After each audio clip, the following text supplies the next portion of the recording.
இந்த மாதிரி லஞ்ச் பாக்ஸ்க்கு ஹெல்த்தியாக நீங்கள் செஞ்சு கொடுத்தீங்கன்னா மிச்சம் வைக்காமல் எல்லாத்தையுமே சாப்பிட்டு வருவாங்க. எப்படி செய்கிறதுன்னு பார்க்கலாமா?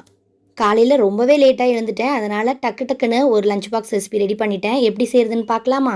கடாயில் எண்ணெய் ஊற்றிட்டேன். எண்ணெய் சூடானதும் கொஞ்சமாக சோம்பு, ஒரு சின்ன துண்டு பட்டை, ஒரு வெங்காயத்தை கட் பண்ணி போட்டிருக்கேன். அதுக்கு தேவையான அளவு உப்பு, இஞ்சி பூண்டு பேஸ்ட் இது எல்லாத்தையும் போட்டு நல்லா வதக்கிக்கலாம்.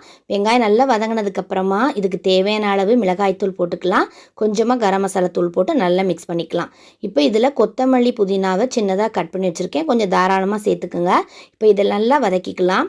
லாஸ்ட்டாக ஒரு ஸ்பூன் அளவுக்கு நல்லெண்ணெய் ஊற்றி நல்லா மிக்ஸ் பண்ணிக்கோங்க. நல்லா வாசமாக சூப்பராக இருக்கும். அவ்வளோதாங்க. இப்போ அடுப்பை ஆஃப் பண்ணிவிட்டு நல்லா ஆறுனதுக்கப்புறமா சாதத்தை போட்டு நல்லா மிக்ஸ் பண்ணிங்கன்னா சூப்பரான வெங்காய சாதம் ரெடி ஆகிடுச்சு. கொஞ்சம் லேட்டாக எழுந்தால் கூட இந்த வெங்காய சாதத்தை சீக்கிரமாக செஞ்சு முடிச்சிடலாம். இப்போ இதோட சைட் டிஷ் ரெசிபி எப்படி செய்கிறதுன்னு பார்த்துடலாமா? அட வெண்டைக்காவா, எனக்கு வேணவே வேணாம்ப்பா அப்படின்னு சொல்கிறவங்க கூட இந்த மாதிரி ரெசிப்பியை விரும்பி சாப்பிடுவாங்க. வெண்டைக்காவோட வளவளப்பே தெரியாமல் சூப்பராக இந்த ரெசிபி எப்படி செய்யுதுன்னு பார்த்துடலாமா?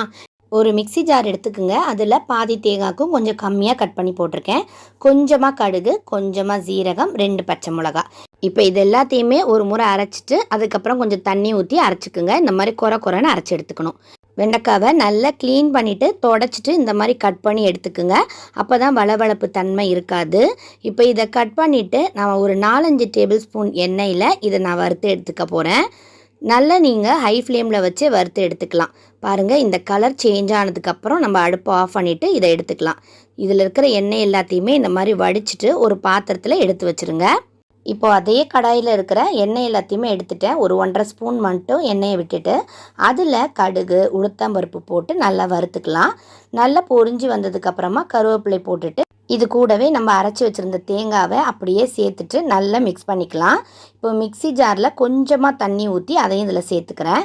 இப்போ இது எல்லாத்தையுமே நல்லா வதக்கிக்கணும். இந்த தண்ணி கொஞ்சம் சுருண்டு வர்றது வரைக்கும் நீங்கள் நல்லா வதக்கினா போதும். ரொம்ப நேரம் இதை குக் பண்ணணுன்னு அவசியம் இல்லை. இப்போ நான் அடுப்பை ஆஃப் பண்ணிடுறேன்.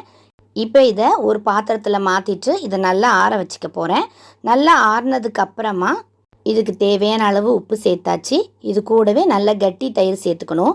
நான் ஒரு 1/2 கப்பு தயிர் ஊற்றிருப்பேன். அதை போட்டு நல்லா மிக்ஸ் பண்ணி வச்சுருக்கேன். இப்போ வறுத்து வச்சுருந்த அந்த வெண்டைக்காவை இது கூட போட்டு நல்லா மிக்ஸ் பண்ணிக்கலாம். தயிரோட நல்லா மிக்ஸ் ஆகணும்.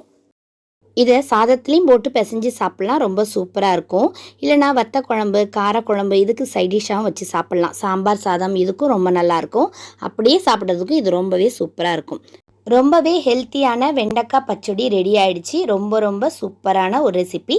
நான் இன்றைக்கி லஞ்ச் பாக்ஸில் வெங்காய சாதத்தோட இந்த வெண்டைக்காய் பச்சடி தான் செஞ்சு கொடுத்தேன். மிச்சம் வைக்காமல் சாப்பிட்டு வந்தாங்க. அவ்வளோ டேஸ்ட்டாக இருந்துச்சு. ட்ரை பண்ணி பாருங்கள். பாய்.